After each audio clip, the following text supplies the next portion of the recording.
it's not too loud and irritating. Okay.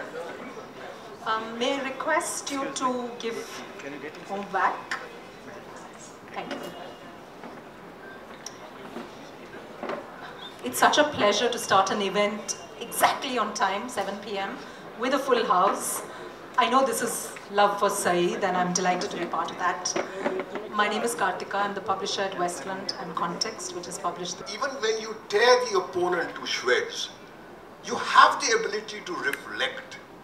You have the ability to look at your wants, and you question whether you have rubbed them the wrong way, or you have been overtly critical when they should perhaps be applauded. So I think this is a very unique book, and as I entered, I said, this is a very good book. Alam Bakshi Sahab used to say, कि भैया किताब अगर दोस्त की है तो अच्छी है, दुश्मन की तो बहुत बुरी है. तुम दोस्त तो अच्छी है ही. Magar, this is an extraordinary book because it has the audacity of hope, and it looks unflinchingly at the reality. It doesn't, it reminds me of Saeed Saab's song, वो सुबह कभी तो आएगी, उसका एक मुखड़ा था जो इस्तेमाल नहीं हुआ था, जो हमने हमारी फिल्म बेगम जान में इस्तेमाल किया था, कि वो सुबह हम ही से आएगी. वो सुबह कभी तो आएगी नहीं, वो सुबह हम ही से आएगी. So here we are at this moment saying, we will bring that dawn which has, because we can't allow people to wrench away the soul of India by anyone. And let us not confuse, no matter what mandate a political party gets, the nation is not the government. The nation's soul is much bigger than any government. This is what resonates in every page of this book, and that is why I think this book is an extraordinary book. This is an extraordinary book. So actually, he said something in the beginning which Ritu, I was going to ask you anyway. The humanity is very clear. Is this, you think, a message for, as he also ended, is this a message for today? Is this a book about today? It's a book about yesterday, but is it about today? Yeah, very much so, because for me, I think it's one of the most political books I've read in a very, very... it's in the context of, talking about the manufactured divide, or what the idea of India was. I think that comes out very clearly in the mansions and in the growing up, the community. But also it links up the of in '93, I think you talk about the possible linking of that milkman, which is there, the lynchings which are going on now, the issues of stopping at a grave to pay your respect without knowing the community of that grave. For me, that was something which is very, very essential. And the defined structure, and this is something I find will also appeal very, very much, not only to people like us who are, so-called, read a lot or theorize a lot, but also to a lot of young people. And the defining structure or the defining element of this book is really, I think, the poetry of the collective. That is something which comes out for me very, very strongly. So at one level, you have the hope component, but it's also like Sufism एक होता था ना हमारा, आपने भी बोला.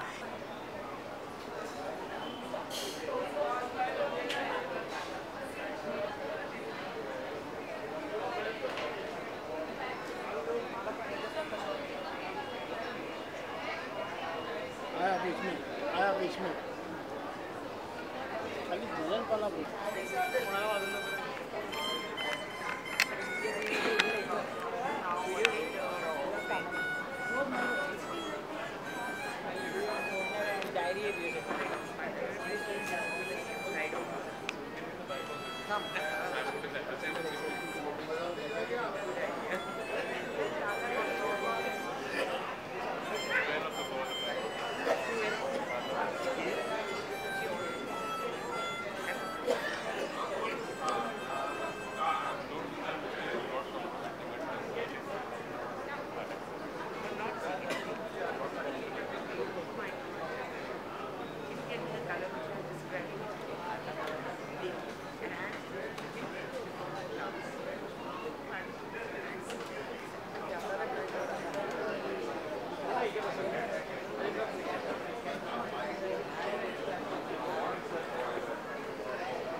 मामू sorry यार मैं ध्यान नहीं दिया ठीक है मेरे को भी आता लगा आई एम सॉरी मामू मैं तो मान सकता ना धक्का मारने धक्का तो बाहर आए नहीं आई नॉट सी धक्का मारने बाहर आए ना And a philosophical, poetic reflection of a reality. That is the... But to think that it's all coming out, tumbled out from you in the pages of this one volume, surely there are many volumes possible, but the fact that you put it all in one means that many of these things have been inside you for years. Whether as romantic notions or warmth or humanness, or there are troubling questions here, of course, but they've been with you for years.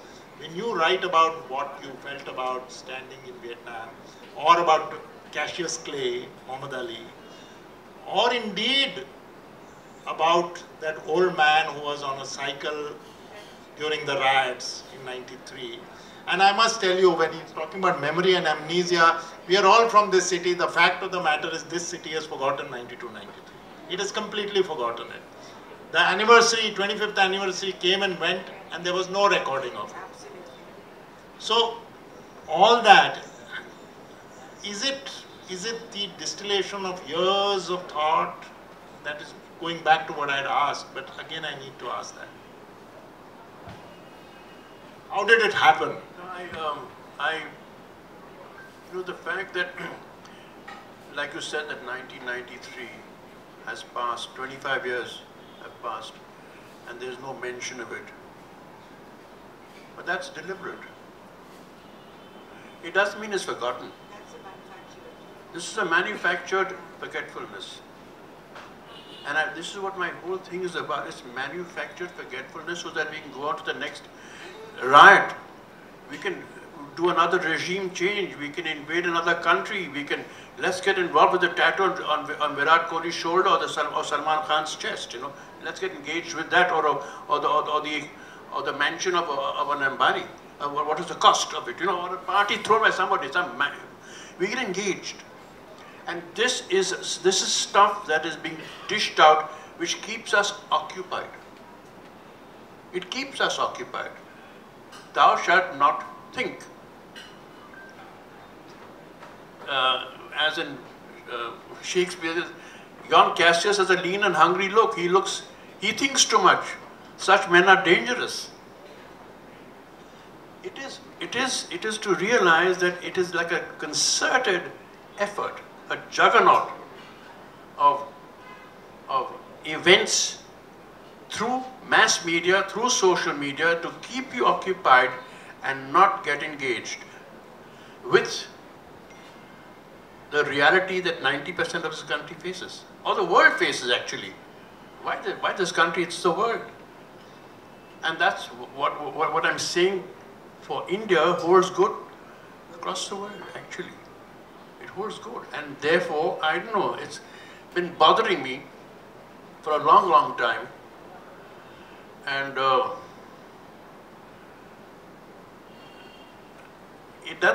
hope it doesn't sound like a conspiracy, but there is a vast amount of politics behind this schema. It's a schema. And I remember my friend Kundan Shah, he passed away, but we were discussing the world, and Kundan and I used to discuss the world and solve the problem of the world in one evening over a bottle of whiskey or something. We discuss the world's problems, solve the world's problems, and really intense debate. Once he stopped, he said, stop, let's stop talking. Look outside the window. We opened the window and I said, what are we? He said, look at the sky, Saeed. I said, Kundan, you can't see a bloody star. Oh, what, So who's talking about stars? So as we are talking right now, discussing the world, do you know what's happening across the sky? I said, what's happening, Kundan? It's electronic money.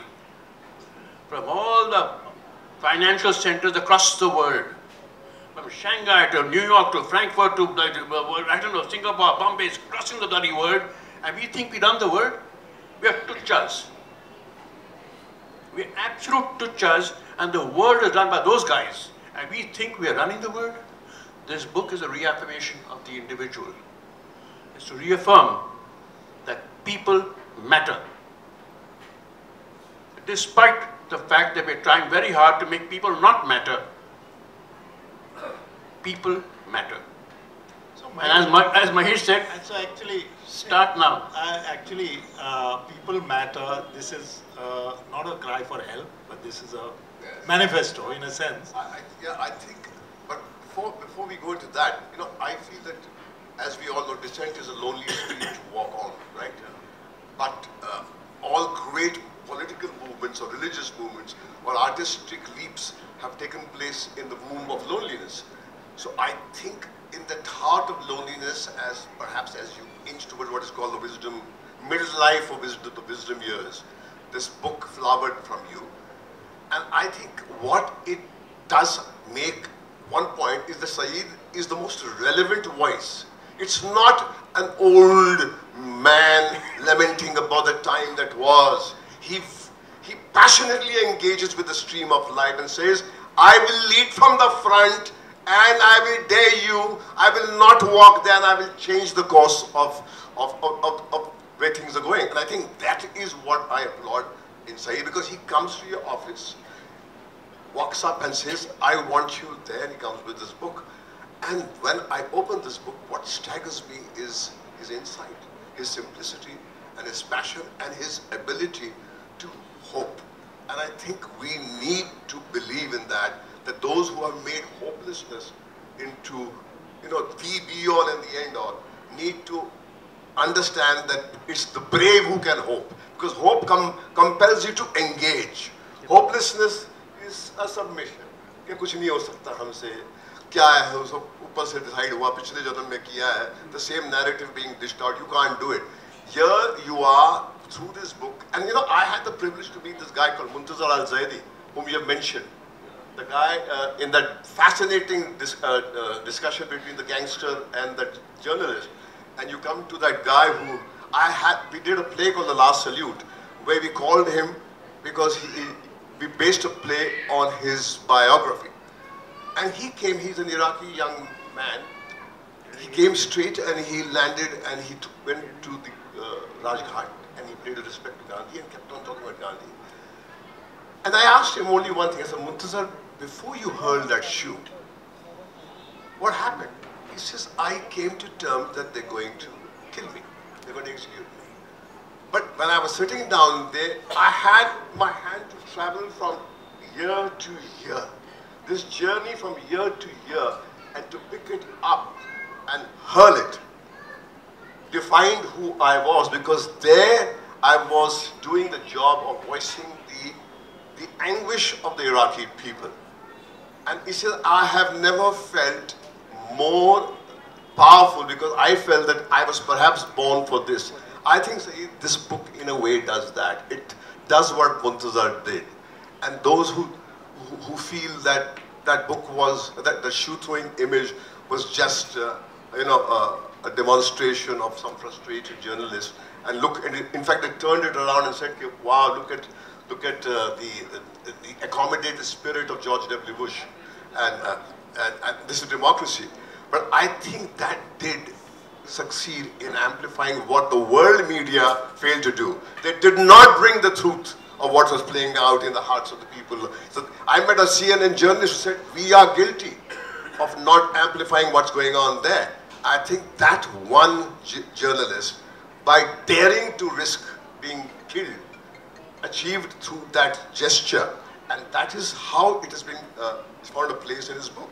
So I think this book will create an impact. It will move things, because there are millions of people out there who will feel connected to this book. Ritu, actually there is an interesting link with it before, if you could just address that also. That he writes about that Iraqi statue coming down and says that the truth was being manufactured because there were only 100-odd people standing there. But the focus was so tightly kept that the statue coming down looked as though masses of Iraqis. Yeah, this is, in fact, the title when I was going through, it was more, and after I went through the book, it's in the age of amnesia, but it's a manufactured amnesia, and which is what I think is trying to be broken. So it's an appeal in a way to break the veils, to move the veils, to see what is going on behind. And for me, it brought back, you know, of course, what happened there, the role of the media, etc., etc. But also how our minds are diverted in different kinds of ways, like by some kind of a different action going around. We're so busy laughing at that clown Trump that we do not understand the policies which are being taken and the huge changes which are being made.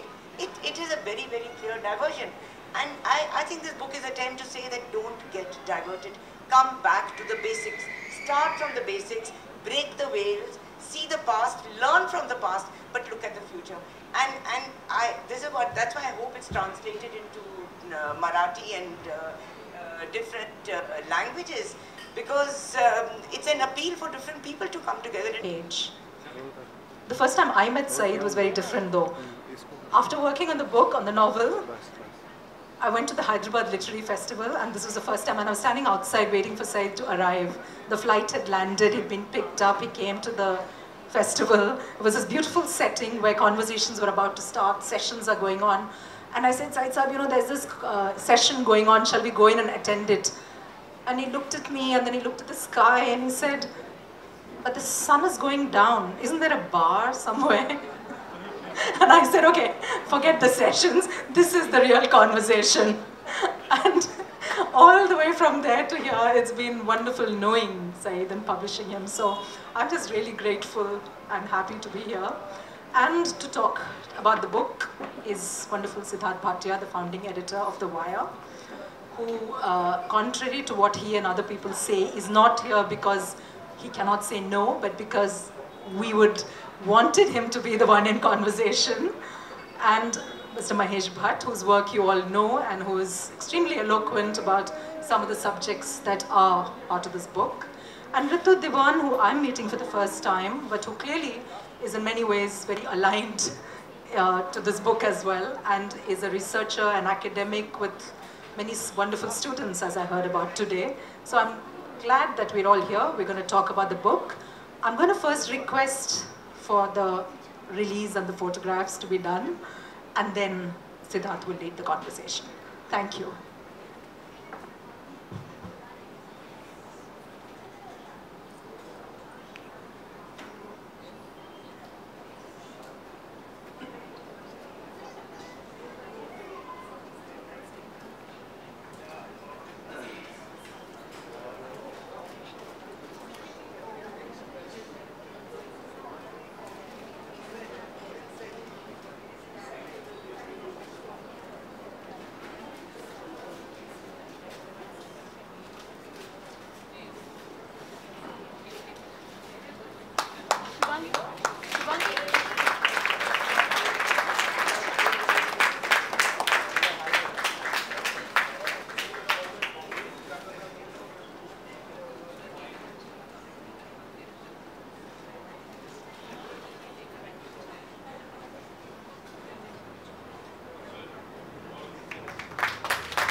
You also get.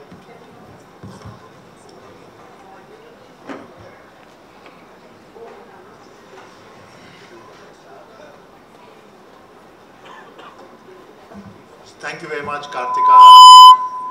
And in this particular instance, one call from Saeed, and there was no question of not saying yes. Firstly, it's not often that I get to see him, so that was that. He's a traveler. He lives in 2 different parts of the country, and so this was one great opportunity. Also, it's been a while since I've had occasion, and this is my personal selfish reason, I've had occasion to sit with him and discuss several things. I know a few of these things that he has written about because he has been sharing with me. In fact, one particular piece has also appeared in The Wire, if I recall. So I knew I was looking forward to it, and when this invitation came, there was no question. This is an easy read because it's written very fluently, but it's also a somewhat, I won't say disturbing, but somewhat definitely a thoughtful read. It makes you think about a lot of things. It's about memory, it's about amnesia, it's a little bit about nostalgia. Saeed, it's a bit about nostalgia. I must say that you are in your romantic phase also here. But it's also about loss. So these are some of the overall themes that have come through. But essentially, these are small pieces about things that Saeed has been ruminating about for a long, long time. And quite honestly, I have a feeling that many of us sitting here and elsewhere have been thinking about too. About what the country used to be, what the world used to be, where we have arrived and why we have arrived, and more importantly, what is the meaning of all this and where will we go from here. At this moment in India's history, in world history also, there are many disturbing things. This is not a prognosis, it's certainly not a dissection or an analysis. It's one person's view, but the way it is done, where Saeed talks about everything, about his childhood, about growing up, about getting involved in seeing world issues around him, these are issues that I may say we all grew up with, a lot of people grew up with, and for a newer readership will perhaps establish a lot of context. So but it's a personal view. And Saeed, that was my first question. That's a personal view. You've written about everything from the building you grew up in, Fonseca Mansion, which I understand had a whole range of types of people living there, to Colonel Gaddafi, to Kanhaiya Kumar, and to your trip to Vietnam, where you went and stood in silence in front of a monument, or why this and how this whole range of thoughts, how did they come? Is this the result of years of thinking about this?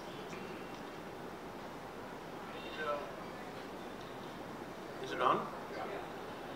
You know, it sounds eclectic perhaps. Excuse me, sorry. Ashutosh Gowariker.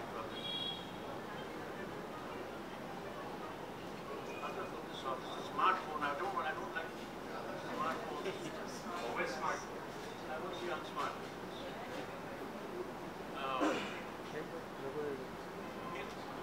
It looks eclectic, but it was a way of कहते ख्यालों को समेटना. I never was localized. I was always an internationalist in my soul. The way I was brought up. So therefore, I tried to see things both locally and internationally simultaneously. And the point is, how do you do it? How can you construct a novel? Sorry, I would take that word. Construct a book that can contain the international and the local, and in that give it some kind of a coherence. It's a deeply political book, but backed by, I think, moments of lyricism, moments of a sense of loss. But by and large, the overarching idea is political. Now that was the attempt in this book. How far I've achieved it, I'm not so sure. I never am sure. But to me, these are constructs of mind. I can see myself like, I don't write a book. They're installations in my mind. And then I put them together and then hope like hell they become linear to my reader so that they can somehow hold on to it, follow it. Because that's the way I see things. Because that's the only way I can come to terms with the world as I try to decode it. This is the only construct that I can use in terms of literature. That's the way I've functioned. So I hope I've answered your question. No, there's no one answer to it, because we want your voice and the book has your voice. This is your voice. Yeah. This is you looking back, also looking now, looking ahead. And the voice is definitely there. I completely agree, it's a political book. because a lot of your work is political. It doesn't have to be about politics, though there is some politics in it. But overall, the one sense that comes through is that you are also saying that there used to be something which is gone, and that made you certainly, and maybe generations of people, what they are today, and that perhaps is what we need to look back at and try to understand. So maybe you are also sending a message without being a message sender, if you know what I mean.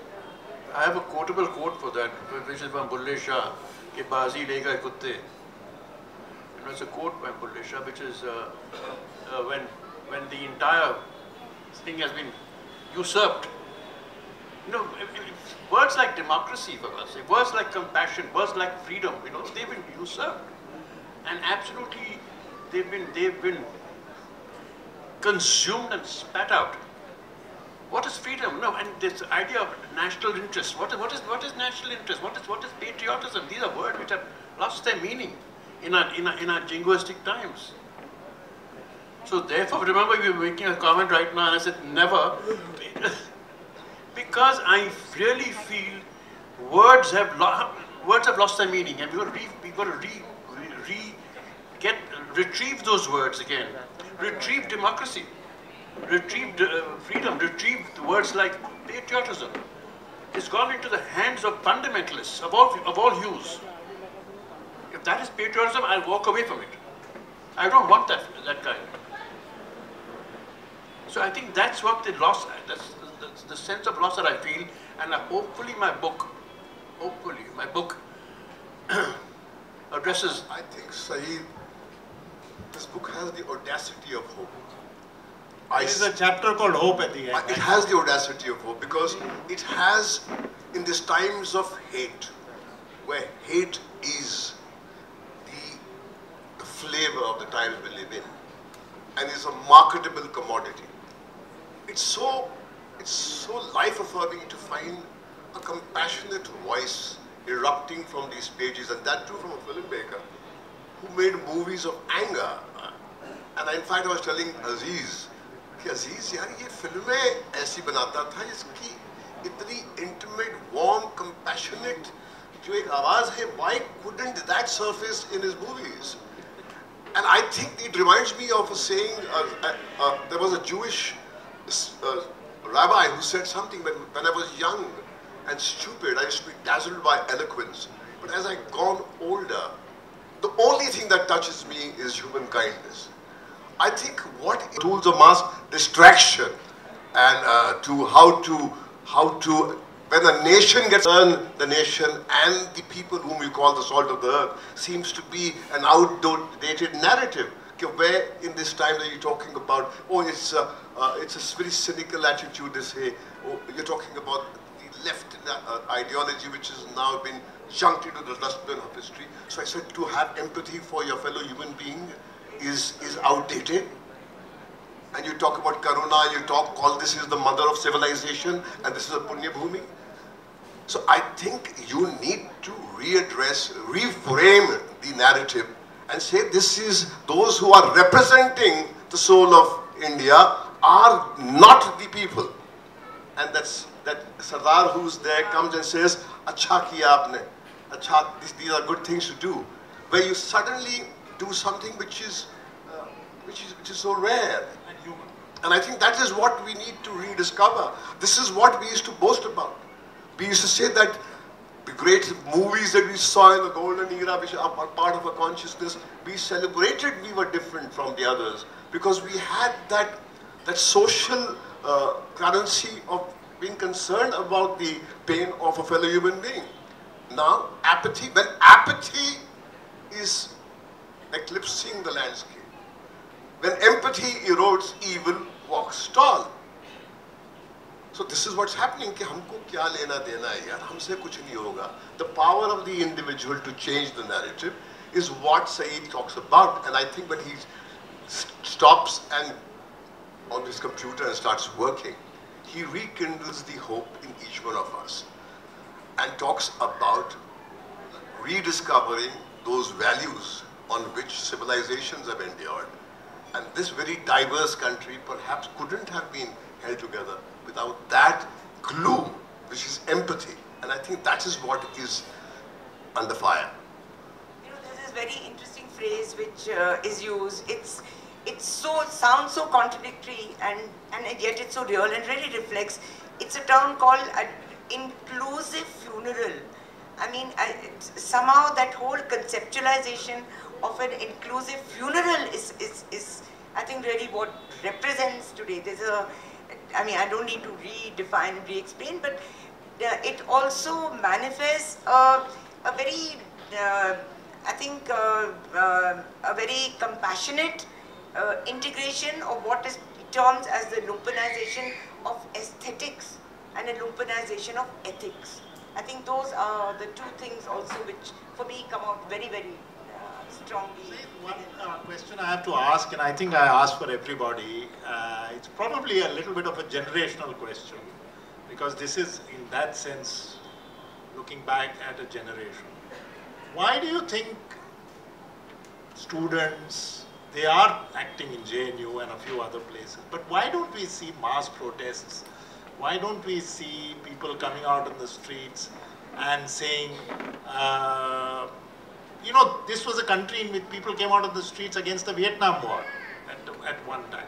But today, the protests that happened last in this city by Dalits and tribals, these were the two last big protests. This is a city which has been run very, very badly, but nobody is coming out on the streets and protesting. Are we becoming apathetic? Are we becoming busy? Are we becoming saying kisi koi aur karega? Or are we becoming so preoccupied by success, material success, that we think doesn't matter? Why do you think that is happening? My personal take is, I think, because you know, most of us belong to a class, a social class of people where we're not really concerned about the future in a sense. But when you look at 90% of the people of this country, I think there's an incredible fear of the present. Where are we going to go? In terms of, you know, how do you live? How do you get a job? How do you survive? And you know, when you realize something very simple, that education does not pay any longer. This entire myth of education, I mean, you can see it across the board that, you know, go to any cooperative society, housing society, and all the liftmen happen to be, you know, from UP or where, and they all, some of them are graduates. What's happened in the present? There is just no hope for the future in a sense with these people, and therefore the terror of the present. There's a terror of living in the present. मैं यहाँ पर समाज की सेवा में वो सारे 500 करोड़ को आग लगा दूंगा तो ये आपकी बेवकूफ़ी है। ये मेरा जरिया है, हम दुकानदार हैं, it's the business of news। तो हमारा पेशा आपसे बिल्कुल अलग है ही नहीं। ये आप हम पे थोप रहे हैं और हमको एक्ट करना पड़ता है कि हम हाँ आपसे अलग हैं। In fact, I was quite surprised that in a television debate, Mr. Nitin Gadkari was asked by Mr. Awasthi कि साहब आपने गोवा का कैसे कर दिया, इसे देखिए साहब, अभी महेश साहब आए हैं, विद्या बालन जी आए हैं, अब ये दिल्ली के दौरे क्यों कर रहे हैं? अपनी पिक्चर को बॉक्स ऑफिस भेंट करने के लिए ना, तो बॉक्स ऑफिस ही चाहिए, और फिल्म को बनाते वक्त बहुत कुछ ही बोलेंगे, फिल्म में ये है वो मिलेंगे, तो हमारा भी सत्ता है पूरा। तो मैंने कहा गडकरी साहब बड़ी खुशी हुई इस बात के जान के कि हमको लगा आप हमसे अलग है, हमाम में सब नंगे। तो शायद बचपन में हमको माँ ने पढ़ाया था कि हमसे ये अलग है, राजनेता जो है वो हमारी तरह ओछा नहीं, हम तो दुकानदार हैं भैया, हम तो भाड़ मिरासी, हम तो नाचते हैं मेकअप करके, जो जैसा गाना बोलोगे हम गा देते हैं, तो इसलिए हम भी अलग नहीं है आपसे, हमारे लिए। and I found it rather refreshing that he said that in a public face।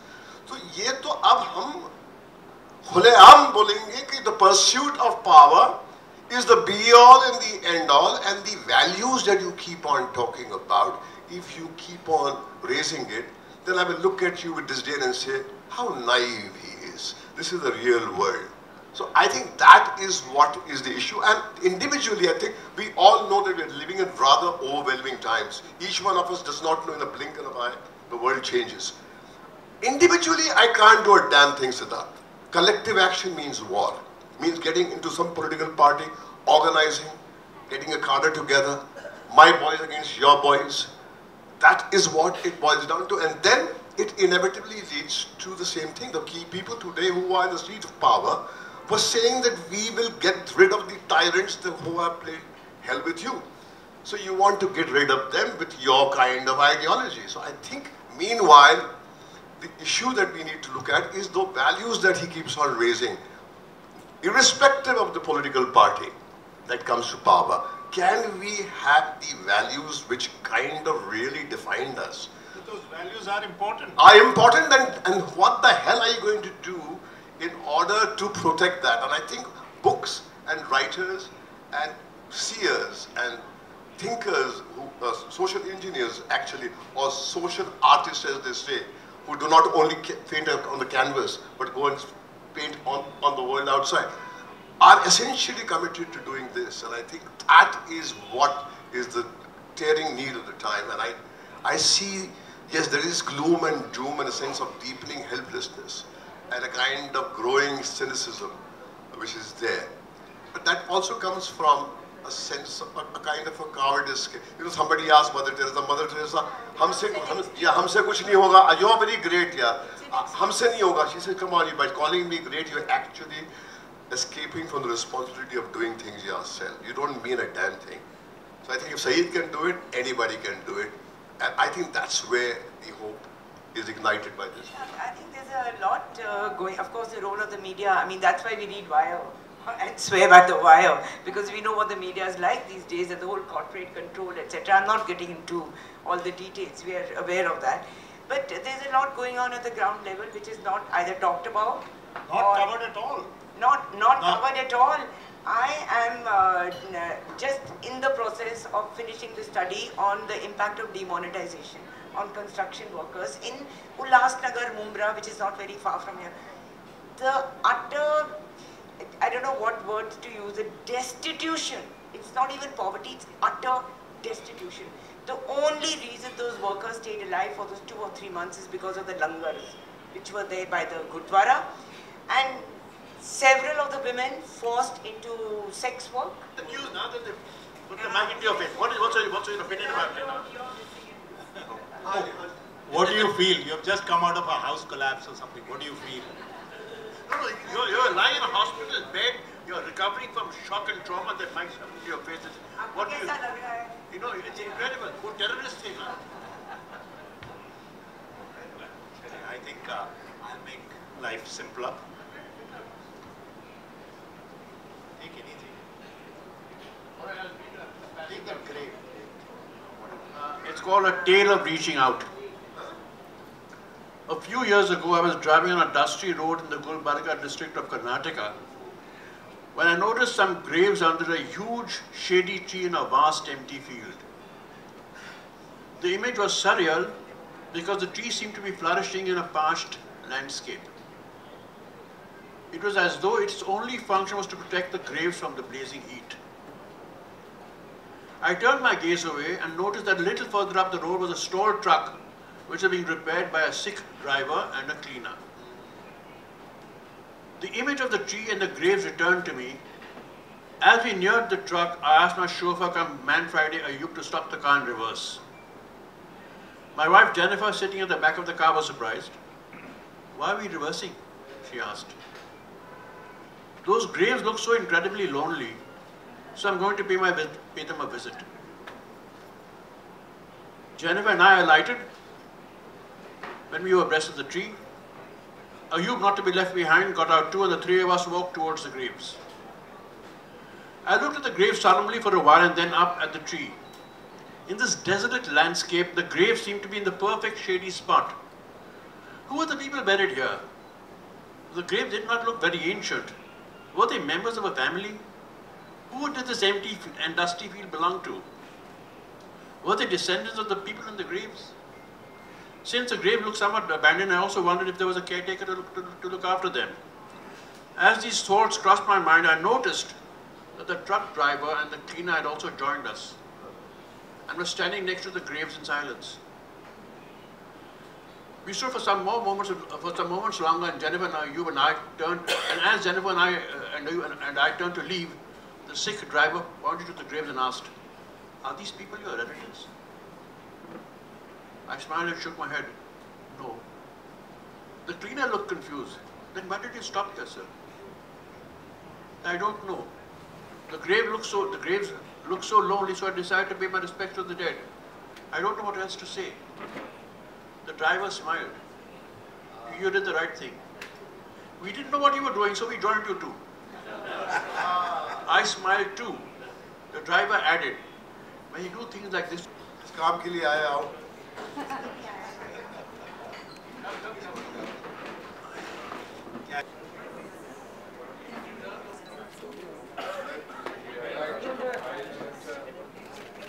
Okay, thank you.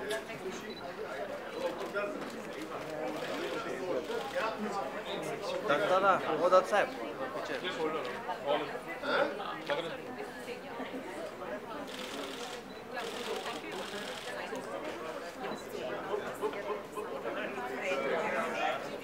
Thank you, everyone.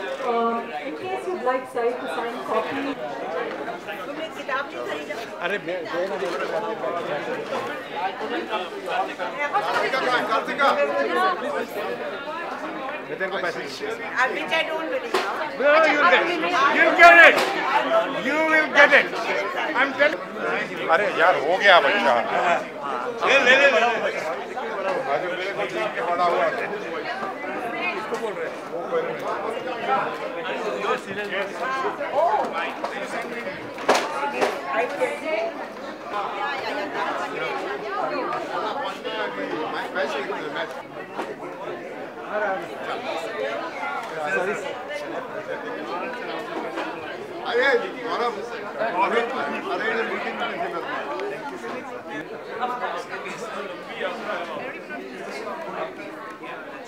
दूसरे शहर में रहते हैं और शहर